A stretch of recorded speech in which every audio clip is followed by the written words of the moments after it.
అనేది సీఎం చేతిలో మాత్రమే ఉంటుంది. అప్పుడు కిరణ్ కుమార్ రెడ్డి అయినా, రోసయ్య అయినా, రాజశేఖర్ రెడ్డి అయినా, జగన్ అయినా, లేకపోతే ఇప్పుడు చంద్రబాబు నాయుడు అయినా ఎవరైనా సరే లాండ్ ఆర్డర్ని వాళ్ళ దగ్గరే పెట్టుకుంటారు. కేవలం హోం మాత్రం ఒక మహిళకి ఇవ్వటం అనేది ఆనవాయితీగా అప్పుడు సబితేంద్రారెడ్డికి ఇచ్చారు.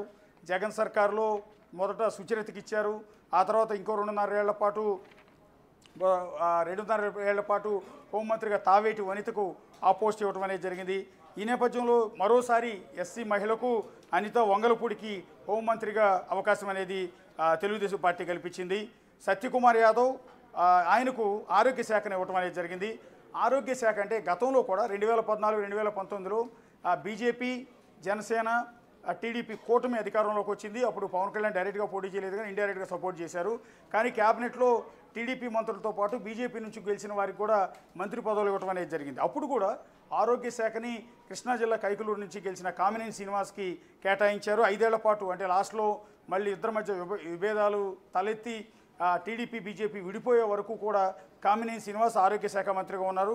సో ఆనవాయితీగా బీజేపీకి ఆరోగ్య శాఖ ఇవ్వటం అనేది మొదటి నుంచి కూడా ఆనవాయితీగా వస్తుంది. అందులో భాగంగా ఈసారి సత్యకుమార్ యాదవ్ ఆయనకు అంటే బీజేపీ నుంచి గెలిచిన ఎమ్మెల్యే సత్యకుమార్కు ఆరోగ్య శాఖను కేటాయించడం జరిగింది. గతంలో కామినేని శ్రీనివాస్కి ఇచ్చిన శాఖ ఈసారి ప్రస్తుతం సత్యకుమార్ యాదవ్కు ఇవ్వటం అనేది జరిగింది. సో గతంలో జగన్ సర్కారులో ఆళ్ల నాని ఆరోగ్య శాఖ మంత్రిగా బాధ్యతలు 2.5 ఏళ్ల పాటు నిర్వహించారు.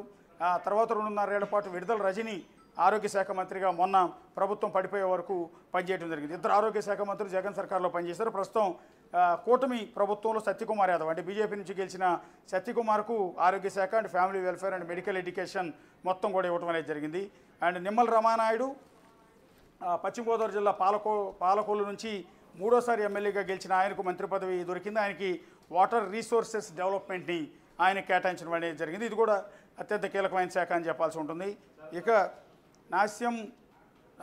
నాస్యం మొహమ్మద్ ఫరూక్ ఎండి ఫరూక్కు ఆయన నంద్యాల నుంచి గెలిచిన సీనియర్ తెలుగుదేశం పార్టీ నేత. ఆయనకు లా, జస్టిస్, మైనారిటీ వెల్ఫేర్ న్యాయశాఖను ఆయనకి ఇవ్వడం అనేది జరిగింది.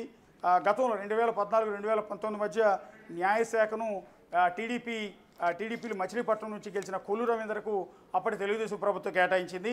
ఇప్పుడు ఆ న్యాయశాఖను నాస్యం మహమ్మద్ ఫరూక్ ఎండి ఫరూక్కి ఈసారి కేటాయించడం అనేది జరిగింది. మైనార్టీ వెల్ఫేర్ కూడా ఆయన కింద ఉండబోతోంది. అట్లాగే ఆనం రామనారాయణ రెడ్డి చాలా సీనియర్ నేత, కాంగ్రెస్ పార్టీలో అనేకసార్లు ఆర్థిక రెవెన్యూ శాఖ మంత్రిగా పనిచేసిన అనుభవం ఉంది.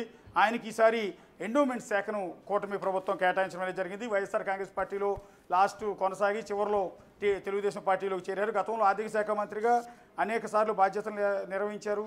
అసెంబ్లీలో ఎన్నోసార్లు రాష్ట్ర బడ్జెట్ను ప్రవేశపెట్టారు ఆనం రామనారాయణ రెడ్డి. ఈసారి కూడా ఆయనకు ఆర్థిక శాఖ లభిస్తుందని మొదటి నుంచి ఎక్స్పెక్టేషన్స్ ఉన్నాయి. ఆయన ఉన్న సీనియారిటీ, ఆయనకి ఆర్థిక శాఖలో ఉన్న అనుభవం నేపథ్యంలో ఆయనకు ఆర్థిక శాఖ ఇస్తారని భావించారు. కానీ ఆయనకి ఎండోమెంట్స్ దేవాదాయ శాఖను కేటాయించడం అనేది ఇక్కడ జరిగింది. ఇక్కడ పయ్యావుల కేశవ్ మొట్టమొదటిసారి మంత్రి కాబోతూ ఉన్నారు. సో మంత్రి అయ్యారు. సో ఉరవకొండ అనంతపురం జిల్లా ఉరవకొండ నుంచి గెలిచిన పయ్యావుల కేశవ్ ఆర్థిక శాఖను కేటాయించడం జరిగింది. ఇక్కడ గతంలో ఆర్థిక శాఖ మంత్రిగా అనేకసార్లు పనిచేసిన ఆనం రామనారాయణ రెడ్డి ఇస్తారనుకుని భావించిన ఫైనాన్స్ ఆర్థిక శాఖని పయ్యావుల కేశవ్ అంటే మొట్టమొదటిసారి మంత్రి అయిన పయ్యావుల కేశవ్కి ఇవ్వడం అనేది జరిగింది. Finance and planning, commercial taxes and legislator మొత్తం అన్నీ కూడా ఆయనకి అసెంబ్లీ నిర్వహణ కావచ్చు, కమర్షియల్ ట్యాక్సెస్ కావచ్చు, ప్లానింగ్ కావచ్చు, ఫైనాన్స్ కావచ్చు, అన్ని శాఖ అత్యంత కీలకమైన శాఖలన్నింటినీ పయ్యావుల కేశవ్కి ఇవ్వటం అనేది జరిగింది. గతంలో ఆర్థిక శాఖ మంత్రి అంటే జగన్ సర్కారులో ఆర్థిక శాఖ మంత్రిగా బుగ్గన రాజేంద్రనాథ్ రెడ్డి ఆయన అసెంబ్లీలో బడ్జెట్ ప్రవేశపెట్టేవారు. ఆర్థిక శాఖ మంత్రిగా 5 ఏళ్ల పాటు ఆయనే కొనసాగారు. అయితే ఇప్పుడు ఈసారి ఆర్థిక శాఖ మంత్రిగా పయ్యావుల కేశవ్కి ఇచ్చారు. 2014, 19 అప్పుడు